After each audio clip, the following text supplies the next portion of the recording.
चिंता संतानहंतारो यत्पादाम्बुजरेणवः स्त्रियाणां तान् निजाचार्यान् प्रणमामि मुहुर्मुहुः यदनुग्रहतो जन्तुः सर्वदुःखातिगो भवेत् तमहं सर्वदा वन्दे श्रीमद्वल्लभनन्दनम् अज्ञानतिमिरान्धस्य ज्ञानाञ्जनशलाकया चक्षुरुन्मीलितं येन तस्मै श्रीगुरवे नमः। नमामि हृदये शेषे लीलाक्षिराब्धिशायिनं लक्ष्मीसहस्रलीलाभिः सेव्यमानं कलानिधिं चतुर्भिश्च चतुर्भिश्च चतुर्भिश्चस्त्रिभिस्तथा षड्भिर्विराजते योऽसौ पञ्चधा हृदये मम।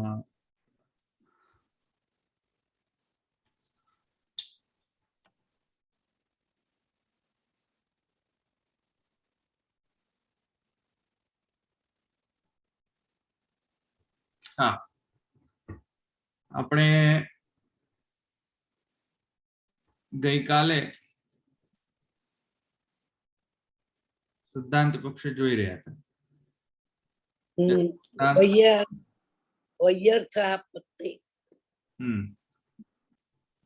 સિદ્ધાંત પક્ષ અંતર્ગત આપણે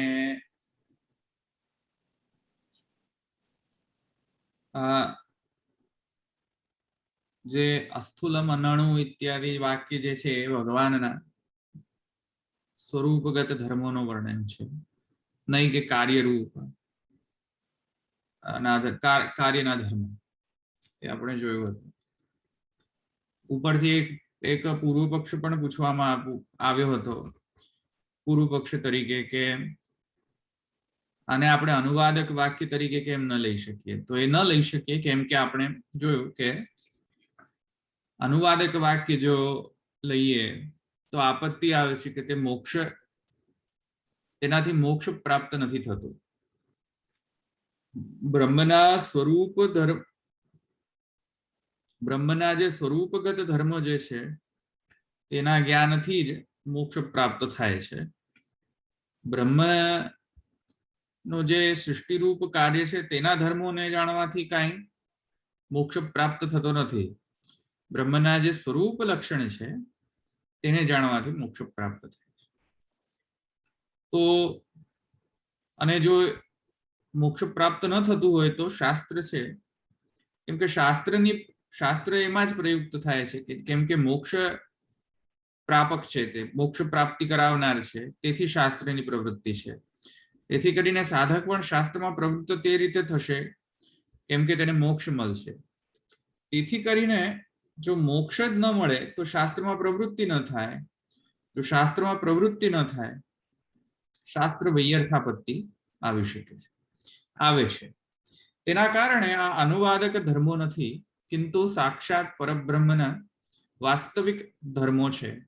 ज्यां एम कहेवामां आव्युं छे के सर्व कामः सर्व कर्मा अनणु अस्थूल वगैरह वगैरह आ बधा धर्मो भगवानना वास्तविक धर्मो छे। ते रीते आपणे गई वखत प्रतिपादन कर्युं भाष्य अनुसार। हवे आगळ एवंच मुक्त्य भावात् शास्त्र वैयर्थमिति भावः अस्थूलत्वादि वाक्ये अन्ते ज्यायान् आकाशाद् इति उक्तम्। आकाशात् ज्यायो लोके नास्ति इति नास्ति एव स्थानं तद्गत धर्मे ब्रह्मणि अनुद्येत तस्मादिदं वाक्यम् अनुवादकमेव न भवति इति हृदयम्। मूल श्रुति छे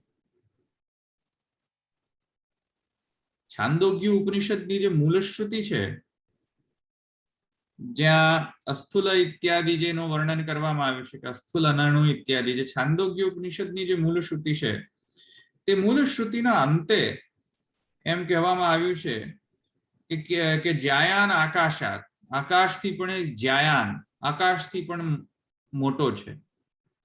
आकाशथी पण મહત છે, આકાશથી પણ તે બ્રહ્મ મહાન છે, મોટો છે.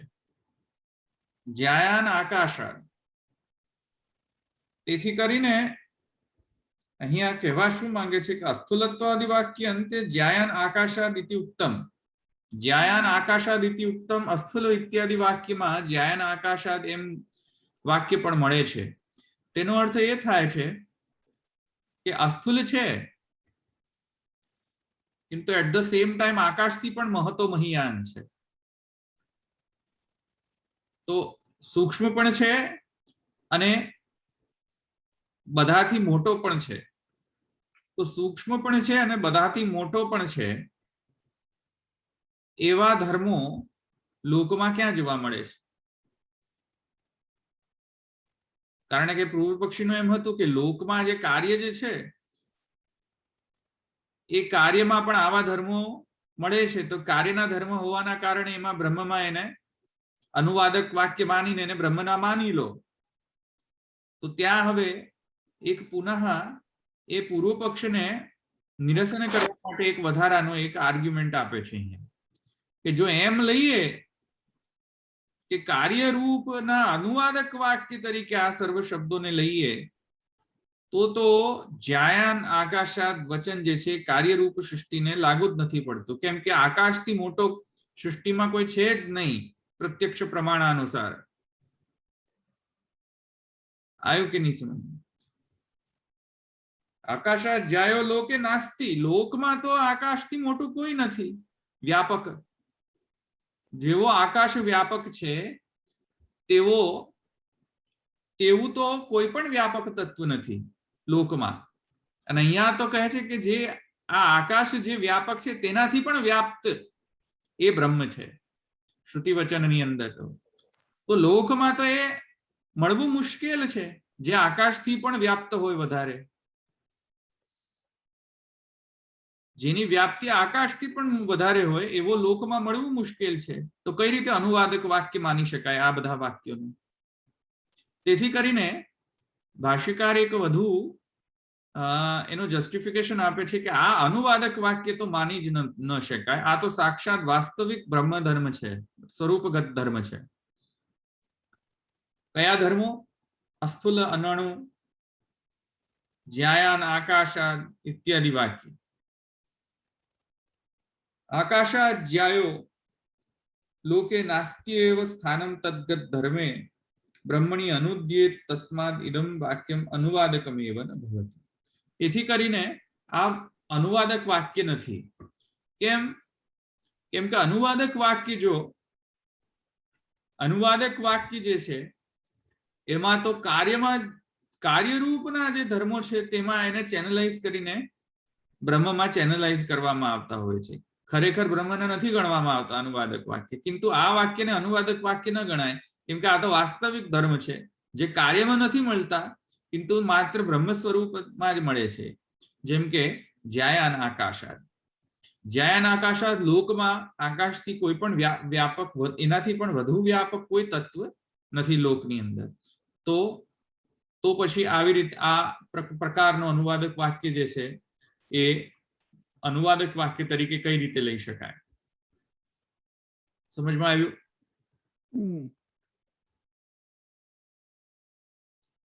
ક્લિયર?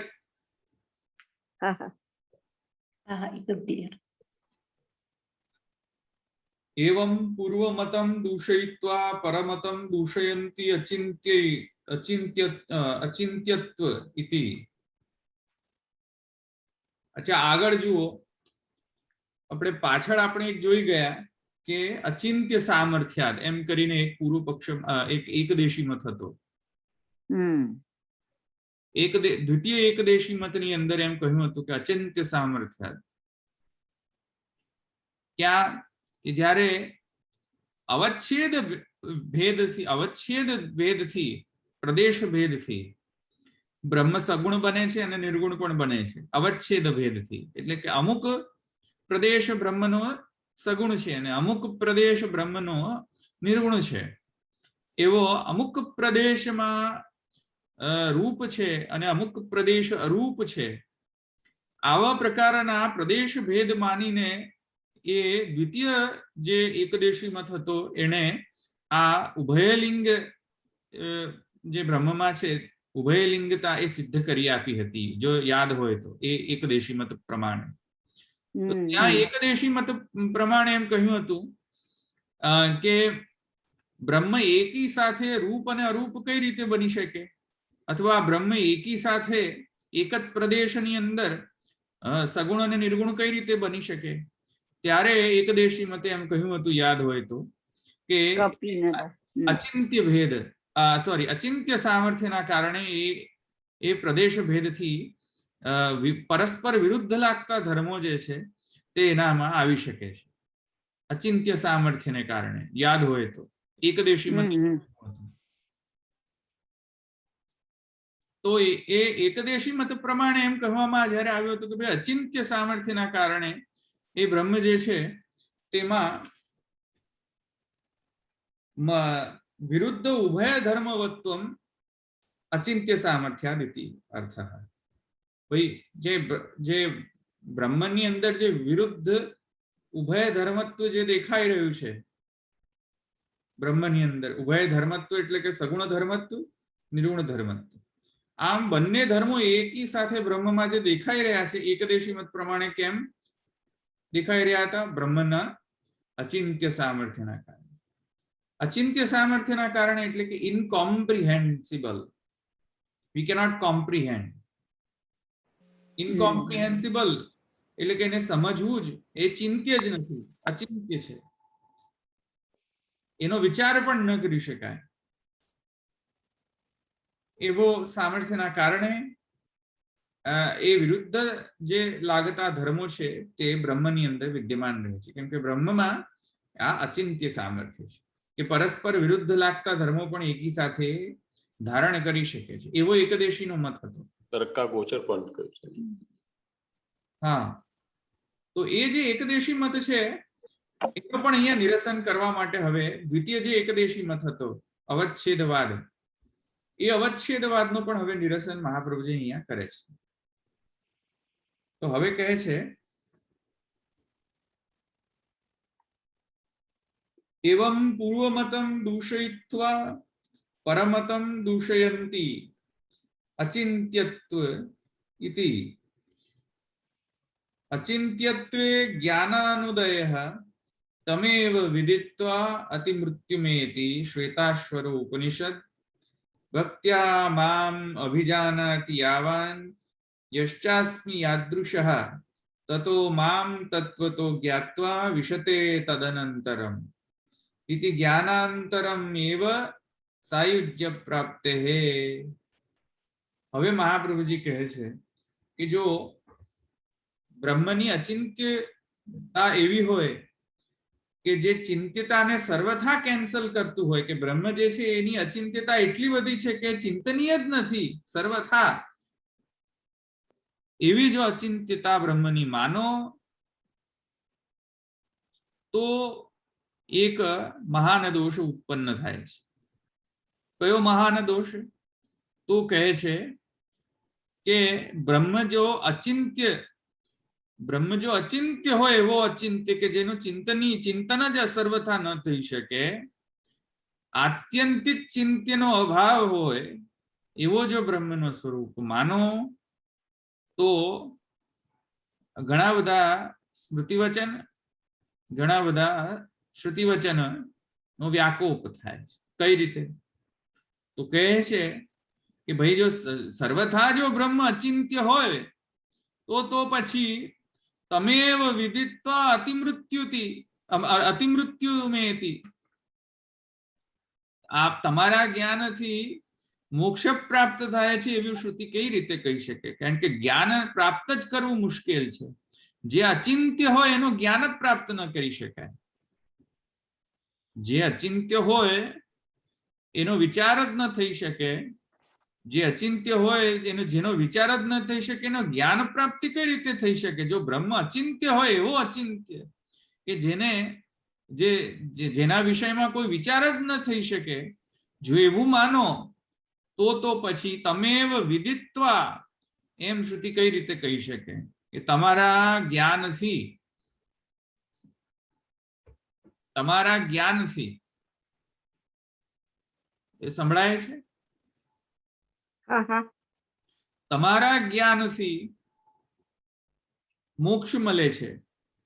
તો બ્રહ્મ જો અચિંત્ય હોય તો જ્ઞાનનો વિષય ન બની શકે, અને જ્ઞાનનો વિષય ન બની શકે તો મોક્ષ ન મળી શકે. કિંતુ અહીંયા શ્રુતિ વચન તો એમ કહે છે તમેવ વિદિત્વા, તો શ્રુતિ વચન વ્યાકોપ થઈ ગયો, અથવા ભગવાનના જ વાક્ય જે છે એનો વ્યાકોપ થાય છે. કેમ કે ભગવાન કહે છે ભક્ત્યા મામ અભિજાનાતિ, ભાઈ ભક્તિથી અમને જાણે. તો જાણવું એટલે જ્ઞાન. જાનાતી, જાનાતી જે છે એનો મતલબ જ્ઞાન. ભક્ત્યા મામ જાનાતી, ભગવાન કહે છે કે જે ભક્તિ દ્વારા મને જાણે છે. તો અહીંયા જાણવું તો આવ્યું કે નહીં? જો એવો બ્રહ્મ અચિંત્ય હોય કે જેની સર્વથા ચિંતનીય ન હોય, સર્વથા એનો વિચાર શક્ય ન હોય, એવો જો બ્રહ્મ હોય તો પછી ભક્ત્યા મામ અભિજાનાતી કઈ રીતે શક્ય બને? સર્વથા જો બ્રહ્મનો વિચાર જો કરવો અશક્ય હોય તો તમે એવો વિદિત્વા કઈ રીતે કહી શકે? સર્વથા જો બ્રહ્મ જો જ્ઞાનનો વિષય કદાપી જો ન બનતો હોય તો ઈક્ષત્યધિકરણની અંદર ઈક્ષતે ના શબ્દમ, એ કઈ રીતે બ્રહ્મસૂત્રકાર કહી શકે? ઈક્ષત્યધિકરણની અંદર પણ આપણે જોઈ લીધું કે ઈક્ષતેર ના શબ્દમ, તો કઈ રીતે આ પોસિબલ છે? ભાઈ સર્વથા જો બ્રહ્મ અચિંત્ય જ રહે, સર્વથા જો બ્રહ્મની અચિંત્યતા એવી હોય કે જે બ્રહ્મનો જ્ઞાન કદાપી કોઈ મેળવી ન શકે, તો બ્રહ્મ સૂત્રકારમાં અથા તો બ્રહ્મ જિજ્ઞાસા પણ શરૂ ન થવી જોઈએ. કેમ કે અથા અતઃ બ્રહ્મ જિજ્ઞાસા, તો જિજ્ઞાસાનો અર્થ ત્યાં વિચાર છે. બ્રહ્મમાં જે બ્રહ્મ જ્ઞાન લેવામાં જે કોઈ સંદેહ આવતો હોય તો એનો વિચાર અહીંયા બ્રહ્મસૂત્રકાર કરવા માંગે છે. તો એ તો અથવા તો બ્રહ્મ જિજ્ઞાસાની શરૂઆત જ ન થઈ શકતી હોય જો અચિંત્ય હોય એવો બ્રહ્મ જો હોય તો. બ્રહ્મ જો એવો અચિંત્ય હોય તો આ બધા દોષ પ્રાપ્ત થાય છે. સમજમાં આવ્યો કે નહીં? બ્રહ્મ પોતાની ઐચ્છિક જે ઈક્ષતેર ના શબ્દમ, જે ઐચ્છિક જે જ્ઞાનનો વિષય થવા બાબત જે બ્રહ્મની જે ઈચ્છા જે છે, જો એ ઐચ્છિક હોય તો એ બરાબર છે. કિંતુ સર્વથા જો બ્રહ્મ જો જ્ઞાનનો વિષય ન બને એમ જો કહો શબ્દાયમાન, તો આ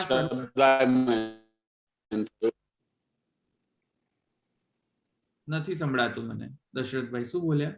ના ના પ્રભુ, બ્રહ્મ પોતે અધિકરણ કે બ્રહ્મ પોતે વ્યવહારીય કે શબ્દાયમાન થયો એ છે. ઈક્ષણ જો ન કર્યું હતો એવું એ અધિકરણ આપણે સમજ્યા ને કે બ્રહ્મ પોતે વ્યવહારીય બનવા માટેની ઈક્ષણ કર્યું ને એ શબ્દાયમાન થયો એટલે અશબ્દમ. ને અશબ્દમનો અર્થ આપણે એ પણ કર્યો હતો કે શબ્દ એ તો સામાન્ય શબ્દ છે પણ લૌકિક શબ્દ નહીં, પણ વૈદિક શબ્દ, વૈદિકથી જાણી શકાય છે એ કહેવાનું આશય. એવું સમજ્યા? બરાબર છે, એવું જ સમજાય. એટલે વેદ અને વેદની વ્યાખ્યા નથી. બરાબર. તો ક્યાં ગયું? અચિંત્ય પરમતમ દૂષયંતિ અચિંત્યત્વ ઇતિ સામર્થ્યસ્ય અચિંત્યત્વે તદ્વતઃ બ્રહ્મણોપી અચિંત્યત્વેન જ્ઞાનાભાવા તમેવ વિદિત્વા ઇતિ સાધનોપદેશો વ્યર્થસ્યા. જો એમ માનો કે બ્રહ્મ સર્વથા અચિંત્ય છે અને અચિંત્ય શક્તિ ધારણ કરવાના કારણે બ્રહ્મ પણ સર્વથા અચિંત્ય છે, તો તમેવ વિદિત્વા અતિમૃત્યુમેતિ, એ વચન જે છે જે એમાં કહેવામાં આવ્યું છે કે બ્રહ્મ જ્ઞાનથી મોક્ષ પ્રાપ્તિ થાય છે, એ સાધન બ્રહ્મ જ્ઞાન રૂપ સાધન, એ સાધન વ્યર્થ થઈ જાય છે. વ્યર્થાપત્તિ. સમજમાં આવ્યું કે નહીં? સાધનોપદેશ વ્યર્થ. કોઈ વાર વચમાં તમારો અવાજ બ્રેક થાય છે. હો બધાને. હા યે હવે સંભળાય છે? હા હા, હવે બરોબર. ક્યારેક ક્યારેક વચમાં એવું થઈ જાય છે. યસ સાધનોપદેશ વ્યર્થ સ્યાત્. તેથી કરીને બ્રહ્મજ્ઞાન રૂપ સાધન વ્યર્થ થઈ જાય છે. આ સંભળાય છે કે નથી સંભળાતું? પાછું સંભળાય છે, સંભળાય છે, અત્યારે સંભળાય છે. इति साधनोपदेश व्यर्थ स्यात् इति अर्थ एवं अचिन्त्यत्वात् भक्तिरपि ज्ञान साधनत्वं न आयाति इति आहु भक्त्या इति. अच्छा, એટલો બધો જો બ્રહ્મ જો અચિંત્ય હોય તો પછી ભક્ત્યા મામ અભિજાનાતિ એ ભગવદ વાક્ય પણ ખોટો થઈ જાય છે. કેમ કે ભગવાન સ્વયં કહે છે કે ભક્તિથી મને જાણો. तो जो सर्वथा अचिंत्य रहे ब्रह्म तो भक्ति रूप साधन पण व्यर्थ थई जाए छे. भक्ति रूप साधन अथवा कोई पण साधन सर्व साधननी निरर्थकता सिद्ध थई जाए छे. अने तेथी करीने जो सर्व साधन निरर्थक होय तो सर्वशास्त्र निरर्थक थई जाए. सर्वशास्त्र जो निरर्थक थई जाए तो ब्रह्म जिज्ञासा निरर्थक થઈ જાય. અને બ્રહ્મ જિજ્ઞાસા જો નિરર્થક થઈ જાય તો શા માટે આપણે બ્રહ્મસૂત્રાણુ ભાષ્યમનો આપણે અધ્યયન કરવો જોઈએ? એમ કે બ્રહ્મસૂત્રાણુ ભાષ્યમનું અધ્યયન કરવાથી પણ અચિંત્ય બ્રહ્મ રહે છે. તો પછી આપણે કરવું શું? સમજમાં આવ્યું? તો અચિંત્ય સામર્થ્યા એનો અર્થ એવો ન લેવો જોઈએ. એમ મહાપ્રભુજી કહે છે કે સર્વથા અચિંત્ય છે. ચિંત્ય સર્વથા જે છે એનો માને આત્યંતિક અભાવ છે એવું ન માનવું જોઈએ કે ભાઈ સર્વથા અચિંત્ય છે. હા, અચિંત્ય છે એ અર્થમાં પ્રયુક્ત થયો છે કે બ્રહ્મને જો તમે જ્ઞાનની અંદર બાંધવા માંગો તો એ બંધાશે નહીં. કોઈ સાધનની અંદર બાંધવા માંગો તો એ બ્રહ્મ બંધાશે નહીં. તે રીતે અચિંત્ય છે. બ્રહ્મને જો લિમિટ કરવા માંગો કે નહીં બ્રહ્મ જ્ઞાનથી બ્રહ્મ સમજાઈ જશે તો એ લિમિટેડ નહીં રહે. બ્રહ્મ કોઈ લિમિટ નહીં રહે. બ્રહ્મમાં એવી કોઈ લિમિટ નથી કે તમે એને બાંધી શકો બ્રહ્મને કે ચાલો હવે બંધાઈ જાઓ. આવ્યું કે નહીં સમજ? એ તો ભક્તિ જ એમને બાંધી શકે. આવ્યું કે નહીં સમજ? તેથી કરીને કહે છે કે એવમ અચિંત્યત્વાદ ભક્તિરપી જ્ઞાન સાધનત્વમ ન આયાતિ ઇતિ આહુઃ ભક્ત્યા ઇતિ. અચ્છા, મારો પણ એક ઇન્ડિપેન્ડન્ટ છે એમાં એક મત એ છે કે જે લોકો એમ કહે છે કે બ્રહ્મ જે છે સર્વથા માને અચિંત્ય છે, માને ચિંતનીય સર્વથા નથી, એટલે લેશ માત્ર પણ ચિંતનીય નથી. જો એ લોકો એવો મતને જે માનનારા છે એમને હું પૂછવા માંગીશ કે જો જે લોકો એમ કહે છે કે સર્વથા બ્રહ્મ અચિંત્ય છે, તો જ્યારે તમે એમ કહો છો કે બ્રહ્મ અચિંત્ય છે એ વાક્યથી પણ તમે ચિંતા તો કરી જ ને, ચિંતનીય તો છે જ ને.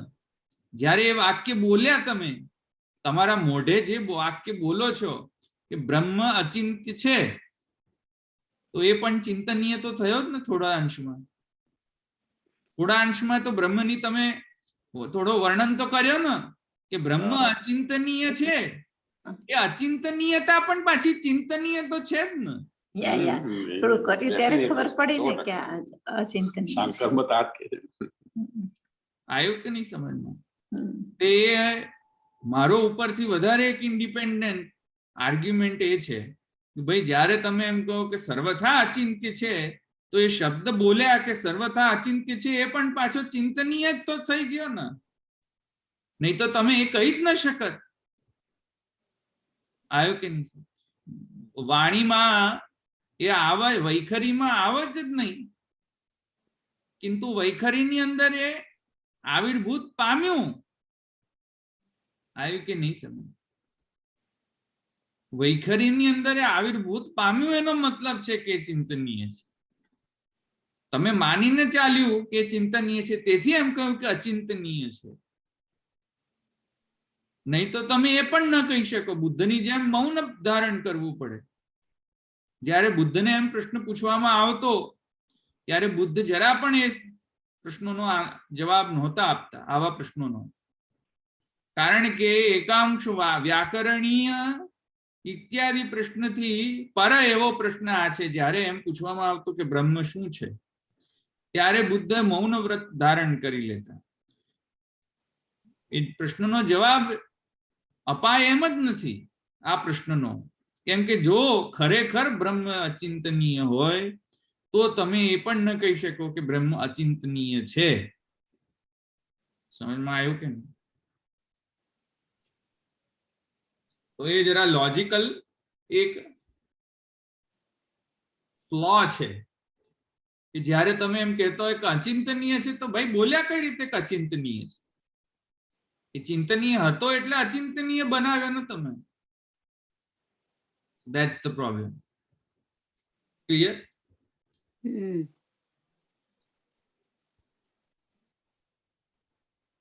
एवं अचिंत्यत्वात् भक्तिरपि ज्ञान साधनत्वं न आयाति शंकते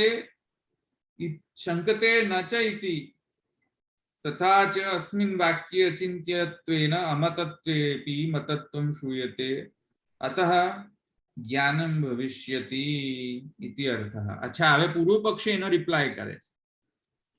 આજે મેં તમને આ મહાપ્રભુજીએ જે તમને આજે મહાપ્રભુજીએ આપણને જે આર્ગ્યુમેન્ટ આપી કે ભાઈ અચિંત્ય એવો અચિંત્ય માનો કે સર્વથા ચિંતનીય ન હોય એવો અચિંત્ય જો માનો તો આ બધા દોષ પ્રાપ્ત થાય છે. એના જવાબમાં પૂર્વ પક્ષી કહે છે કે નહીં નહીં, એવો અચિંત્ય અમે નથી માનતા.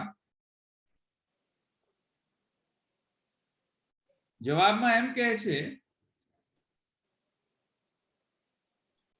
કે એવો અચિંત્ય નથી માનતા. જો અચિંત્યત્વેન અમતત્વે મતત્વમ શ્રૂયતે. પૂર્વ પક્ષી શું કહે છે કે ભાઈ અચિંત્યનો મતલબ અમે સર્વથા, પૂર્વ પક્ષી એમ કહે છે અચિંત્યનો મતલબ અમે એવો નથી કરી રહ્યા. અચિંત્યનો મતલબ કઈ રીતે કરી રહ્યા? તો કહે છે કે યસ્યામતમ તસ્ય મતમ મતમ યસ્ય ન વેદસઃ અવિજ્ઞાતમ વિજાનતામ વિજ્ઞાતમ અવિજાનતામ इति वाक्यम इति वाच्यम. तो पूर्व पक्षी कहे છે કે યસ્યામતમ તસ્ય મતમ મતમ યસ્ય ન વેદસ. જે એમ કહે છે કે હું નથી સમજ્યો એ સર્વ સમજી ગયો, અને જે એમ કહે છે કે હું સમજ્યો એ સર્વથા નથી સમજ્યો. શાસ્ત્ર શું કહે છે બ્રહ્મ વિશે? કે જે એમ ક્લેમ કરે છે કે બ્રહ્મને સમજી ગયો એ સર્વથા નથી સમજ્યો, અને જે એમ ક્લેમ કરે છે કે હું બ્રહ્મને નથી સમજ્યો એ સર્વથા સમજી ગયો. તેથી કરીને પૂર્વ પક્ષે કહે છે કે તેથી કરીને અમે આમ કહ્યું છે. તો મહાપ્રભુજીનો જવાબ સાંભળો. મહાપ્રભુજી કહે છે કે શાસ્ત્ર અનારંભ પ્રસંગાત. જો એવી રીતે સમજતા હોય કે યસ્યામતમ તસ્ય મતમ મતમ યસ્ય ન વેદસ, આ સાધનોપદેશમાં છે કે ફલોપદેશની અંદરની વાત છે? મહાપ્રભુ પ્રશ્ન કરે છે. સાધના અવસ્થામાં આ ફોલો કરીએ મતમ યસ્યામતમ મતમ તસ્ય મતમ મતમ યસ્ય ન વેદ. કોઈ પુષ્ટિમાર્ગે નવા પુષ્ટિમાર્ગમાં આવ્યા હોય એ લોકોને એમ સમજાવો કે જુઓ ષોડશ ગ્રંથ જે છે, જો ભાગવત જે છે એ બધું ભણવાથી અહંકાર વધી જાય છે, તેથી ભણવું જ નહીં કશું. પછી શું થાય? સાધન દશાની અંદર જે શાસ્ત્રાધ્યયન કરવાનું એ કોઈમાં તત્પર થાય શાસ્ત્રાધ્યયન ઉપર, એને એમ જ કહી દેવામાં આવે કે યસ્યા મતમ મતમ તસ્ય મતમ મતમ યસ્ય ન વેદસ. જેટલું પણ જાણવાની તમે કોશિશ કરશો એટલો તમારો અહંકાર વધશે, અને અહંકાર વધશે તો તમે એને વધારે નહીં જાણો. તેથી જાણવાનું જ નહીં, ભેંસની જેમ રહેવાનું. ભેંસની જેમ રહેવાનું હોય સાધન અવસ્થાની અંદર. આ સિદ્ધાંત આપવાનો પુષ્ટિ માર્ગને.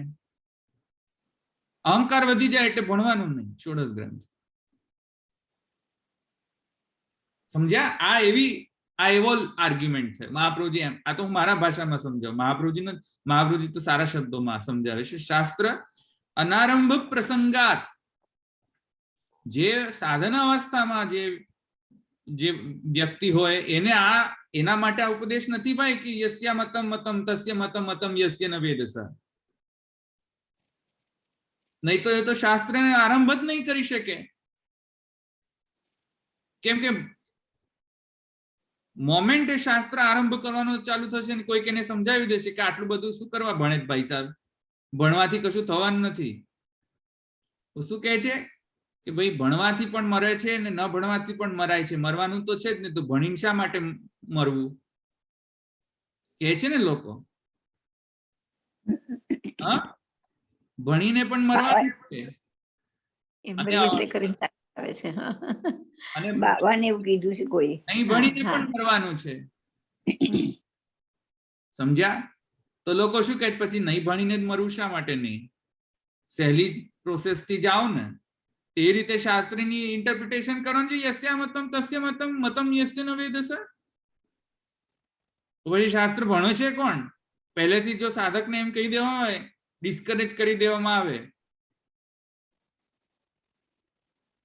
કે ષોડશ ગ્રંથ ભણવાના જ નહીં, કેમ કે ષોડશ ગ્રંથ થી અહંકાર વધી જાય ભણવાથી. તો પછી ષોડશ ગ્રંથ ભણવાથી અહંકાર વધી જાય તો કોઈ ષોડશ ગ્રંથ ભણશે નહીં. ભેંસ રહેવાનું, ભેંસને કશું જ્ઞાન નથી રહેતું. એ રીતે પુષ્ટિ માર્ગીઓને બધા ભેંસ જ પ્રકટ કરવાની છે, બધી ભેંસ વૃત્તિ, કે કશું ભણવાનું જ નહીં. કેમ ભણવાનું નહીં? કેમ કે અહંકાર વધી જાય. આવી સ્ટુપિડ આર્ગ્યુમેન્ટ અહીંયા પણ થઈ રહી છે. સમજમાં આવ્યું? પૂર્વ પક્ષી શું કહી રહ્યો છે? યસ્યા મતમ મતમ તસ્ય મતમ મતમ યસ્ય ન વેદસ. અરે ભાઈ, આ સાધન અવસ્થા માટે છે નહીં, આ ફલ અવસ્થા માટે છે. સમજમાં આવ્યું? બ્રહ્મ જે છે એનો વિચાર થઈ શકે છે, નહીં તો બ્રહ્મ અથવા તો બ્રહ્મ જિજ્ઞાસા જ પોસિબલ નથી. ફર્સ્ટ ઓફ ઓલ બ્રહ્મનો વિચાર થઈ શકે છે. એવો અચિંત્ય નથી બ્રહ્મ કે એનો વિચાર જ ન થઈ શકે. કિંતુ એ ધ્યાનમાં રાખવું જોઈએ કે બ્રહ્મ આપણા સાધનથી, અવાજ જતો રહ્યો લાગે, જાય છે વચ્ચે વચ્ચે. કિંતુ એ ધ્યાનમાં રાખવું જોઈએ કે સાધન દશાની અંદર જે આપણે બ્રહ્મને વિચાર કરવાનો જે આખી પ્રોસેસ જે ફોલો કરીએ છીએ, એમાં એક વસ્તુ ધ્યાનમાં રાખવી જોઈએ કે જો એવો અહંકાર રાખતો હોય કે હું મારા જ્ઞાનથી બ્રહ્મને બાંધી લઈશ તો એ બંધાશે નહીં. એ કહેવા માટે યસ્યા મતમ તસ્ય મતમ મતમ યસ્ય ન વેદસ કહેવામાં આવ્યું. ભેંસ બનાવવા માટે નથી કહેવામાં આવ્યું. સમજમાં આવ્યું? કે હવે તો પુષ્ટિ માર્ગમાં આવી ગયા, અહંતા મમતાનો નાશ થઈ ગયો છે, હવે તેથી કરીને હવે તમે લોકો ષોડશ ગ્રંથ ન ભણી શકો, કેમ કે ષોડશ ગ્રંથ ભણવાથી, ભાષ્ય ભણવાથી, તત્વાર્થ દીપ નિબંધ ભણવાથી તમે બધા અહંકારી થઈ જશો. જોયું ને ધવલભાઈ કેટલા અહંકારી છે, કોઈનું માનતા જ નથી, એવા થઈ જશો. તો ભાઈ ભેંસ રહેવાનું છે. સમજમાં આવ્યું કે નહીં? I would prefer to die after reading Anubhashya rather than dying ignorant. સમજમાં આવ્યું? ના સર, 100%. એ જ આપણો ગોલ છે, લક્ષ્ય છે આપણું. તો ભેંસ રહેવાનું નથી પુષ્ટિ માર્ગમાં આવીને, ભણવાનું છે. એટ ધ સેમ ટાઈમ એ પણ ધ્યાનમાં રાખવાનું છે કે ભાવ પક્ષ વાળા હોય ને એવું જ કે શાસ્ત્રો કશું નહીં જાણવાનું. એટ ધ સેમ ટાઈમ એ ધ્યાનમાં રાખવાનું છે કે જે પણ આપણે ભણી રહ્યા છે, જે પણ આપણે જ્ઞાન મેળવી રહ્યા છે, એ કમ્પ્લીટ જ્ઞાન નથી. સમજમાં આવ્યું? કેમ કે જ્યારે આપણે એમ કહીએ કે મને કમ્પ્લીટ જ્ઞાન મળી ગયું, ત્યારે કશું નથી. તો બ્રહ્મની જે અનંતતા જે છે તેને રિફ્યુટ કરી કહેવા બરાબર છે. કેમ કે બ્રહ્મ એવા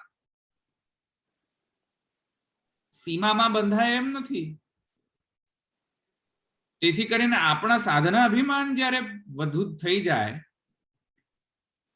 ત્યારે એમાં પ્રોબ્લેમ થતો હોય છે. સાધના અભિમાન ન હોય ને છતાંય આપણે સાધન કરતા રહીએ તો એનાથી વધુ શ્રેષ્ઠ વસ્તુ નથી. સાધના અભિમાન વગર સાધના કરતા રહેવું જોઈએ.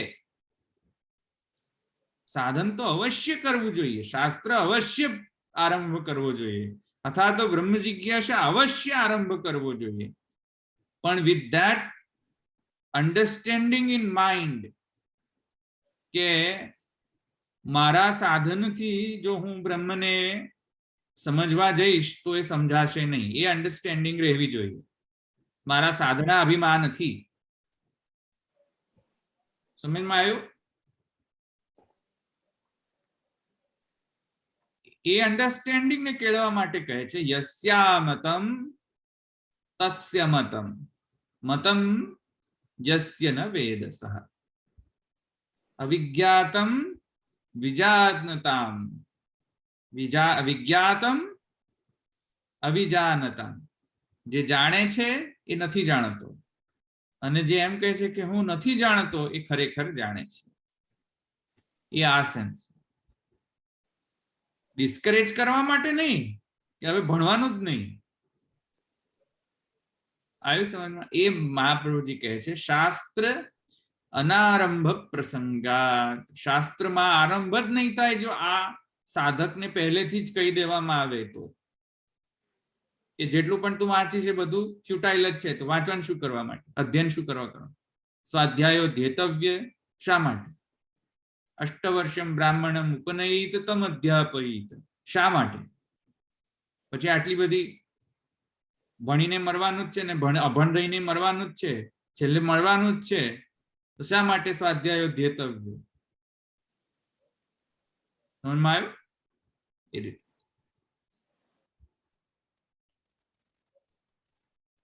પરિહરંતિ શાસ્ત્ર ઇતિ એવં સતિ વિચારે અપ્રવૃત્તાનામ અપી જ્ઞાનોદયેન શાસ્ત્ર આરંભો વ્યર્થ. મહાપ્રભુજી કહે છે કે જો આવો એટીટ્યુડ લઈને ચાલે કોઈ સાધક, આવો એટીટ્યુડ લઈને કોઈ સાધક ચાલે કે યસ્યા મતમ મતમ તસ્ય મતમ મતમ યસ્ય ન વેદસઃ, તો સાધક પ્રવૃત્ત જ નહીં થાય શાસ્ત્રના અધ્યયનમાં, બ્રહ્મ વિચારમાં. બ્રહ્મ વિચારમાં પ્રવૃત્તિ જ ન થાય તો અથવા તો બ્રહ્મ જિજ્ઞાસા નહીં થાય, અથવા તો બ્રહ્મ જિજ્ઞાસા ને તો અત્યારે આપણે જે સૂત્ર ભણીએ છીએ એ પણ ન ભણી શકાય. એ મહાન પ્રોબ્લેમ ઉત્પન્ન.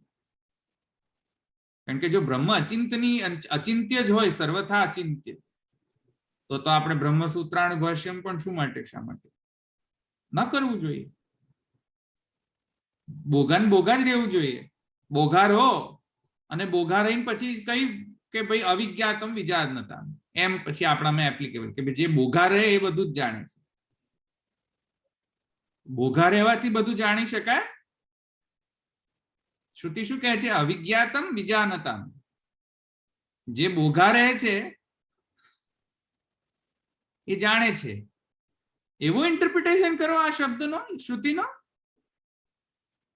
કેનોપનિષદની શ્રુતિ જે છે એનો આવો ઇન્ટરપ્રિટેશન કરે, બોઘારો એટલે જાણી શકો તમે બધા.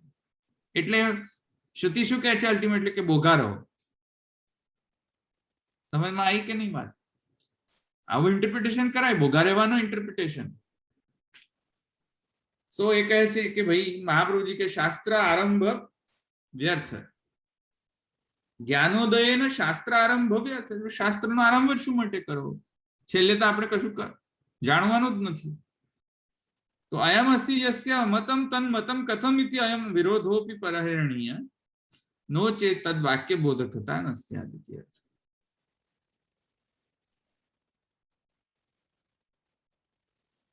સમજાઈ ગયું? આ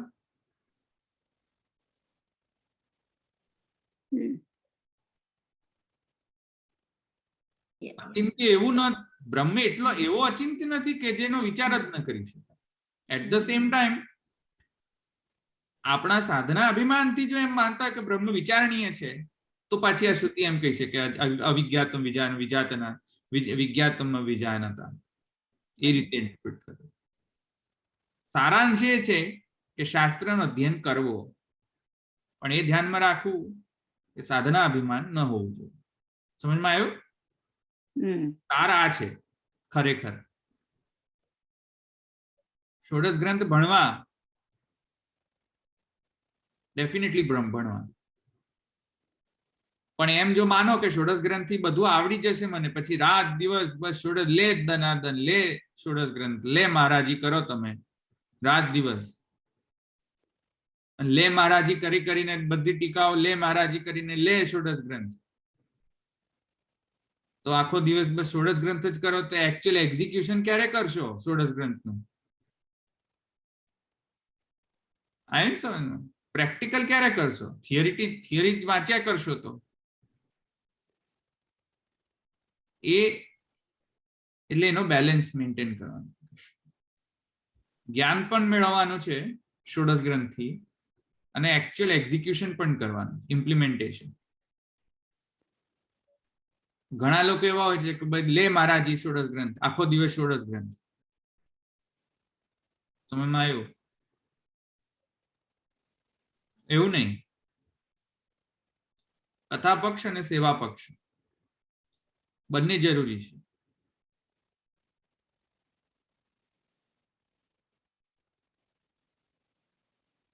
સેવા પક્ષ પણ અને કથા પક્ષ પણ. લે મહારાજી નહીં કર. આઈ સમ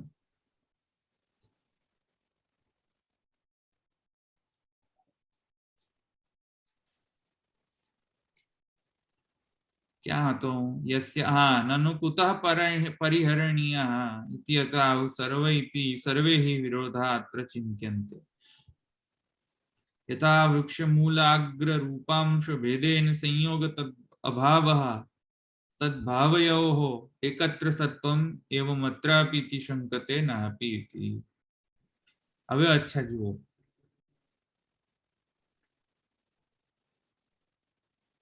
દ્વિતીય જે એકદેશી મત હતો એણે એમ કહ્યું હતું, એમાં એમ કહેવામાં આવ્યું હતું કે ભાઈ બ્રહ્મની અંદર પ્રદેશ ભેદથી,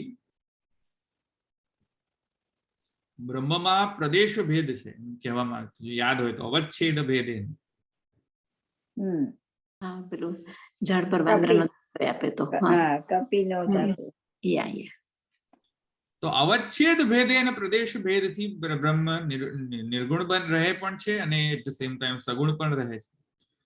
અવચ્છેદ ભેદથી બ્રહ્મ રૂપ પણ રહે છે અને અરૂપ પણ રહે છે. અવચ્છેદ ભેદથી બ્રહ્મ અણુ પણ રહે છે અને અનણુ પણ રહે છે. એવી રીતે પુરવાર કરવામાં આવ્યું હતું. એનો નિરસન મહાપ્રભુજી હવે કરે છે કે ભાઈ ન ચ ભગવતી ભેદોસ્તિ, ભાઈ ભગવાનની અંદર આવા અવચ્છેદ ભેદથી ભેદ ન માનવો જોઈએ કે ભાઈ આટલો સેક્શન બ્રહ્મનો જે છે એ સગુણ છે અને આટલો પ્રદેશ જે છે બ્રહ્મનો નિર્ગુણ છે. આવો અવચ્છેદ ભેદથી બ્રહ્મની અંદર ભેદ ન થઈ શકે. કેમ? કેમ કે એકમ એવા દ્વિતીયમ શ્રુતિનો વિરોધ આવે છે. આવ્યું સમજમાં? નેહના નાસ્તિ કિંચન અને એકમેવા અદ્વિતીયમ છાંદોગ્ય ઉપનિષદનો એ વચન જે છે એનો વિરોધ આવે છે. કેમ કે જો બ્રહ્મમાં આટલા બધા ભેદ હોય તો એકમ એવ અને ઉપરથી પાછું અદ્વિતીયમ એમ વિશેષણ વાપરી ન શકે. પછી શ્રુતિ એકમ તો ચાલો માનીએ કે એકમ એક, કિંતુ એકમ એવ પાછું એવકાર, અન્ય યોગ વ્યવચ્છેદક રૂપ એવકાર, અને ઉપરથી પાછું અદ્વિતીયમ એમ ત્રણેય સાથે એક સમુચ્ચયાર્થ જો જોઈએ તો એમાં બ્રહ્મમાં આવી રીતે પ્રદેશ ભેદ ગ્રહણ ન કરી શકાય કે ભાઈ આટલો બ્રહ્મ રૂપ અને આટલો બ્રહ્મ, અમુક પ્રદેશ બ્રહ્મનો અરૂપ, અમુક બ્રહ્મનો પ્રદેશ જે છે એ ધર્મક સધર્મક, અમુક બ્રહ્મ પ્રદેશ જે છે નિર્ધર્મક. આવી રીતે ભેદ ભગવાનની અંદર નાસ્તિ. નચ ભગવતી ભેદોસ્તિ, ભગવાનની અંદર આવો ભેદ હોતો નથી. પ્રત્યારંભમ એકમેવા દ્વિતીયમ ઇતિ વચના. ભાઈ આ એકમેવા દ્વિતીયમ જે છે એ વચનનો વિરોધ પ્રાપ્ત થાય. ભેદ જો પ્રદેશ ભેદ ગણીએ તો મહાપ્રભુજી કહે છે કે ભાઈ પ્રદેશ ભેદવાદ જે છે એ એકદેશીમાં તમને ગ્રાહ્ય નથી. પ્રદેશ ભેદવાદ એ કહે છે પ્રદેશ ભેદ નાસ્તિ.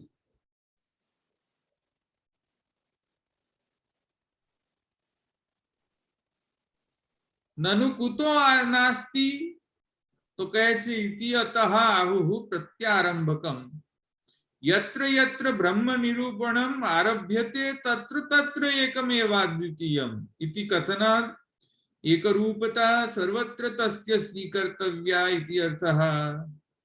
અરે ભાઈ જ્યાં જ્યાં બ્રહ્મ નિરૂપણ હોય છે ત્યાં ત્યાં બ્રહ્મને એ વાક્યથી એકમેવાદ્વિતીયમ વાક્ય અનુસાર સમજવું જોઈએ. છાંદોગ્યોપનિષદની અંદર એકમેવાદ્વિતીયમ જે છે એ એકરૂપતા છે બ્રહ્મની. એનો અર્થ એ થયો કે બ્રહ્મ જે છે એ એક ઓર્ગેનિક હોલ છે, મિકેનિકલ હોલ નથી. મિકેનિકલ હોલની અંદર શું છે કે જુદું જુદું ભેદ હોય કે ભાઈ કારના ટાયર જે છે ટાયરનો જ ફંક્શન કરી શકે, સ્ટીયરિંગનો ફંક્શન ન કરી શકે. સ્ટીયરિંગનો જ ફંક્શન કરી શકે, ટાયર્સનો ફંક્શન ન કરી શકે. અથવા તો કારનો જે સ્પેર પાર્ટ જે છે એ નિહિત ફંક્શન જ કરી શકે, ઇન્ટરચેન્જેબલી ફંક્શનને એ ફ્લેક્સિબિલિટી ન હોય. એવો કઈ બ્રહ્મ છે કે ભાઈ બ્રહ્મની જે અમુક પ્રદેશ છે એમાં જ બસ ખાલી ફંક્શન છે અને અમુક પ્રદેશની અંદર ફંક્શન નથી. એવી રીતે પ્રદેશ ભેદ ન ગણી શકે. એટલે મહાપ્રભુજી કહે છે કે આ ઓર્ગેનિક હોલ છે. જેવી રીતે આપણી બોડીમાં બાયોલોજિકલ સેલ જે છે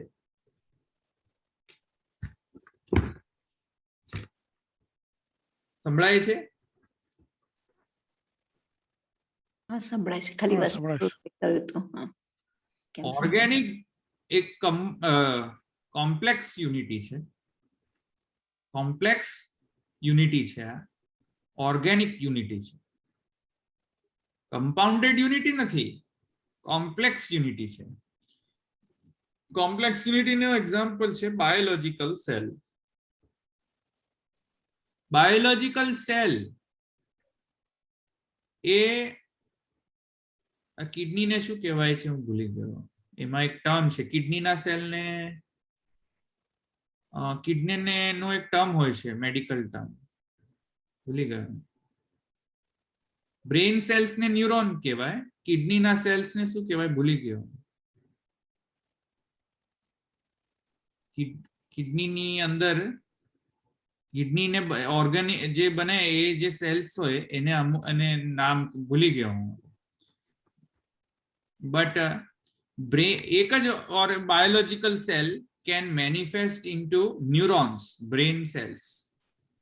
અને એ જ બાયોલોજિકલ સેલમાંથી સેલ્ફ રેપ્લિકેશન દ્વારા કિડનીના પણ સેલ્સ બને નેફ્રોન કહેવાય ધવલભાઈ.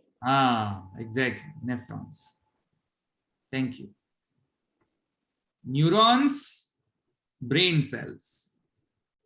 Neurons ની વચ્ચે જે ગેપ હોય એને synapse કહેવાય. Synapses that transmits the voltage, transmits the information between one cell, one neuron to another neuron. There is a synapse, interconnection. તો આ બધી જે કોમ્પ્લેક્સ રચના જે છે બ્રેનની સ્ટ્રક્ચરની અંદર અથવા કિડનીના જે સેલ્સ જે છે, આ બધા સેલ્સ જુદા જુદા ફંક્શન, સ્પેશિયલાઇઝ ફંક્શન્સ કરનારા છે, કિંતુ એક બાયોલોજીકલ સેલમાંથી બન્યા છે. One has manifested into multiple cells, multiple functions, shapes, forms and functions. એવી રીતે મહાપ્રભુજી માને છે કે બ્રહ્મ પણ આ છે. It's not a mechanical spare part કે એક સ્પેર પાર્ટ બીજા સ્પેર પાર્ટ ને ફંક્શન જ ન કરી શકે. પછી સમજમાં આવ્યું? શુદ્ધાદ્વૈત બ્રહ્મવાદના અનુસાર બ્રહ્મને સમજવો હોય, બ્રહ્મની યુનિટીને, બ્રહ્મના અદ્વૈતને જે સમજવું હોય, એકમેવા દ્વિતીયમ, તો આનાથી બેસ્ટ એક્ઝામ્પલ ન હોઈ શકે biological cell. Because the biological cell manifests in multiple forms, but still it is one. This is how it is one. ખ્યાલ આવ્યો ને? Still it is one. એવી રીતે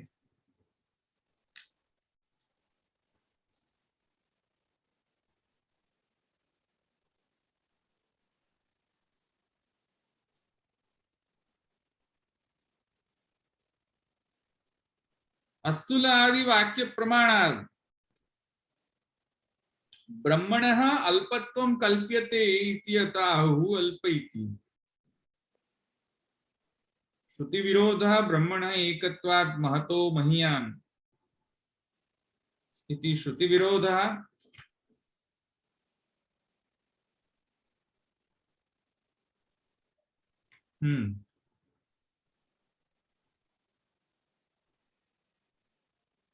હવે મહાપ્રભુજી કહે છે કે એક બીજો પણ પૂર્વ પક્ષ આવી શકે છે. કોઈ જો એમ કહે કે બ્રહ્મ અસ્થૂલ છે, અસ્થૂલ એટલે કે અણુરૂપ છે, અસ્થૂલ રૂપ છે, તેથી કરીને સૂક્ષ્માતિ સૂક્ષ્મ છે. તો બ્રહ્મ માત્ર સૂક્ષ્મ છે, સ્થૂલ નથી, એવી જો કોઈ કલ્પના કરે તો અલ્પતા, જો અલ્પતાની જ માત્ર કલ્પના કરે કે બ્રહ્મ અલ્પ છે, કેમ કે અસ્થૂલ કહ્યું ને એટલા માટે, તો એવી જો કોઈ કલ્પના કરે તો એ કલ્પના યોગ્ય નથી. કેમ કે શ્રુતિ વચન કહે છે મહતો મહીયાન, જે મહાન છે એનાથી પણ મહાન, મહાનથી પણ મહાન જે કોઈ પણ ફિનોમિના તમને એવું લાગતું કે આ હા તો મહાન ફિનોમિના છે, તો એનાથી કોઈ ચડિયાતી ફિનોમિના તો હશે જ, અનલેસ એ બ્રહ્મ હોય. તો બ્રહ્મ છે સર્વ મહાન, જે the greatest of the greatest એમ કહી શકાય. તો એ શ્રુતિ વચનનો વિરોધ આવશે. જો એમ કહેશો કે અસ્થૂલ છે તેથી કરીને અલ્પ છે, તો અલ્પ નથી, કેમ કે શ્રુતિ એ કહે છે મહતો મહીયાન. તેથી Brahma is a complex unity. It's an organic unity. It is not a compounded unity. અને એનો સાર એ નીકળે છે કે બ્રહ્મ સધર્મક અને નિર્ધર્મક એ બ્રહ્મના પ્રદેશ ભેદથી અથવા સ્થાન ભેદથી નહીં, બ્રહ્મનો સ્વરૂપગત આ જ છે નેચરલ characteristics કે બ્રહ્મ સધર્મક પણ છે ને નિર્ધર્મક પણ છે. It is not an acquired characteristics or quality of Brahman. શુદ્ધાદ્વૈત બ્રહ્મવાદમાં બ્રહ્મ જે છે એ સધર્મક નિર્ધર્મક આ રીતે છે. કોઈ ગીરવે લઈને સધર્મક નિર્ધર્મક નથી, અથવા તો કોઈ પ્રદેશ ભેદના કારણે સધર્મક નિર્ધર્મક નથી, કેમ કે Brahman is a complex unity. Clear? એ કેવી રીતે કે one cell manifest into nephron and the same cell manifests into neuron. Can we say neuron and nephrons are now totally different? We cannot. They are not totally different. समझ में आयो? એ રીતે આપણો બ્રહ્મ છે. તો કોઈક અમુક પ્રદેશની અંદર જ સગુણતા છે ને અમુક પ્રદેશની અંદર જ નિર્ગુણતા છે એવું નથી. આવિર્ભાવ તિરોભાવ વાદના અંતર્ગત બ્રહ્મ આવિર્ભૂત થાય તો સધર્મક પણ બની શકે, એ સર્વ ધર્મોને બ્રહ્મ તિરોહિત પણ કરી શકે, તો એ નિર્ધર્મક પણ થઈ શકે. બ્રહ્મ સધર્મ કઈ રીતે થઈ શકે કે પ્રાકૃતિક ધર્મો વત એ બ્રહ્મના ધર્મો નથી, એ રીતે નિર્ધર્મક છે. અને બ્રહ્મ સર્વ દિવ્ય ગુણ ધર્મો થી યુક્ત છે, એ રીતે બ્રહ્મ સધર્મક છે. આવ્યું કે નહીં સમજમાં? બ્રહ્મ દિવ્ય સર્વ ગુણથી યુક્ત છે, એ સધર્મકતા છે બ્રહ્મની. અને બ્રહ્મ જે છે એ અપ્રાકૃત એટલે કે પ્રાકૃત ગુણથી રહિત છે. એ રહિત છે એનો પણ અર્થ રહિત સર્વથા અત્યંતાભાવ નહીં, એ રીતે સમજવું જોઈએ કે પ્રાકૃત ગુણોને પણ પ્રકટ કરનાર બ્રહ્મ છે, એ રીતે ખરેખર સમજવું જોઈએ. એને પ્રાકૃત બ્રહ્મ એમાં નથી નો મતલબ અત્યંતાભાવ ગણશે. વળી પાછી પ્રોબ્લેમ શું આવશે કે ભાઈ એ શૈતાનના ધર્મ. ભાઈ શૈતાન આવ્યો ક્યાંથી? પણ આ ઘણા બધા બાળકો એમ કહેતા પ્રાકૃત ગુણથી રહિત છે, સર્વથા રહિત છે. ભાઈ રહિત છે, સાચું રહિત છે. પ્રાકૃત ગુણો એ બ્રહ્મમાં નથી, પણ નથી નો અર્થ એવો નહીં માનવો કે સર્વથા મતલબ કે કોઈ શૈતાનના ધર્મો આવીને બેઠા છે અહીંયા પ્રાકૃત ગુણો. કારણ કે અલ્ટિમેટલી પાછો પ્રાકૃત બન્યો કોણ? પ્રાકૃત રૂપ ધારણ કોણે કર્યું? શૈતાને.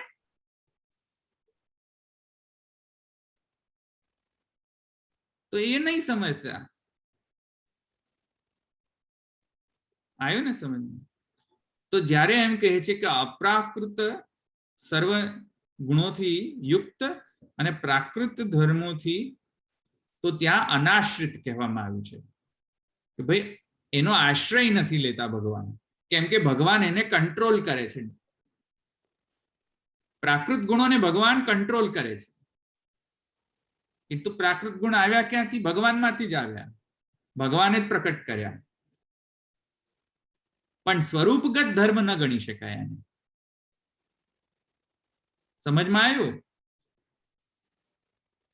બ્રહ્મે સૃષ્ટિ કરી, તેથી બ્રહ્મ સૃષ્ટિના ધર્મોને ધર્મ તરીકે, જેમ કે બ્રહ્મે દારૂ પ્રકટ કરી તો બ્રહ્મને હવે સ્તુતિમાં દારૂ કહેવાય કે હા હા તમે તો દારૂ પ્રકટ કરી ને તમે આ પ્રકટ કરી, એવી રીતે ગુણ, એવી રીતે ઉપાસના કરી શકાય બ્રહ્મની? એવી રીતે બ્રહ્મે પ્રાકૃત ગુણ પ્રકટ કર્યા આવિર્ભાવ તિરોભાવના પ્રમાણે. તેથી કરીને હવે આપણે એમ ન કહી શકીએ કે હા હા બ્રહ્મ કેવા પ્રાકૃત ગુણોથી યુક્ત છે, એવું ન કહી શકાય. સ્વરૂપ કોટી, કાર્ય કોટી, કારણ કોટી, આ પ્રમાણે ત્રિવિધ કોટી છે, એને સમજીને સ્તુતિ કરી શકો. હંમેશા સ્તુતિમાં સ્વરૂપ કોટીને જ ઇન્વોક કરનારી હોય છે, કાર્ય કોટીને ન ઇન્વોક કરાય સ્તુતિની અંદર. કાર્ય કોટીની સ્તુતિને ઇન્વોક કરો તો શું થાય? બ્રહ્મદાસા, બ્રહ્મદાસા, બ્રહ્મ કિતવાઉત, બ્રહ્મ ચીટર છે, બ્રહ્મ માછીમાર છે, કિતવા છે, આવી સ્તુતિ કરાય?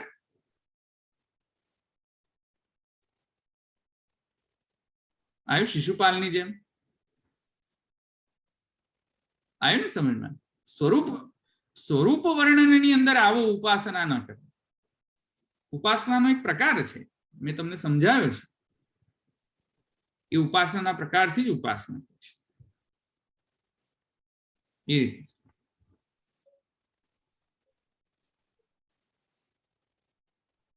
અહીંયા આ સૂત્ર પૂર્ણ થયો. નેક્સ્ટ ટાઈમ આપણે નેક્સ્ટ સૂત્ર જોઈશું. કોઈને પ્રશ્ન છે?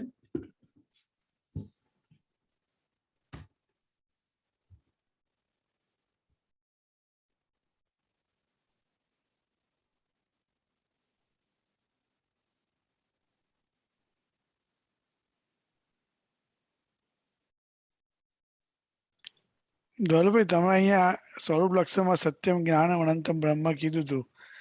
સચ્ચિદાનંદ એ સ્વરૂપ લક્ષણ જ છે ને એ પણ ને?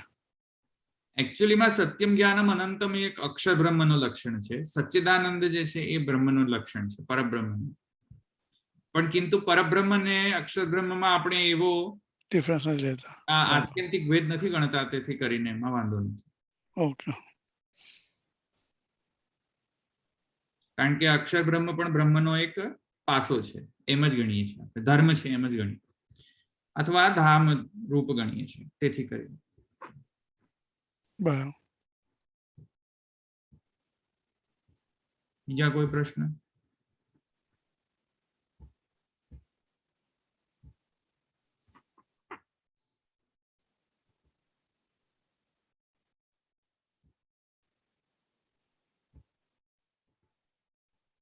ઓકે, અહીં રાખીએ.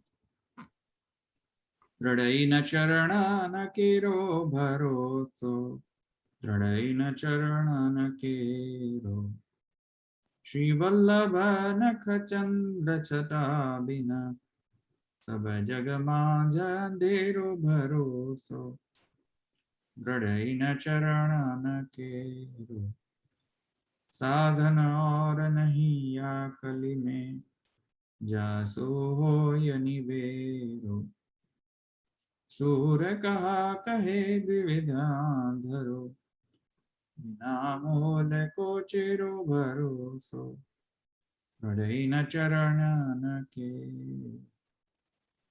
वल्लभाधीश की जय। श्री गोपीनाथ प्रभु चरण की जय। श्री गुसाई जी परम दयाल की जय। श्याम सुंदर श्री यमुने महारानी की जय। द्वारिकाधीश की जय।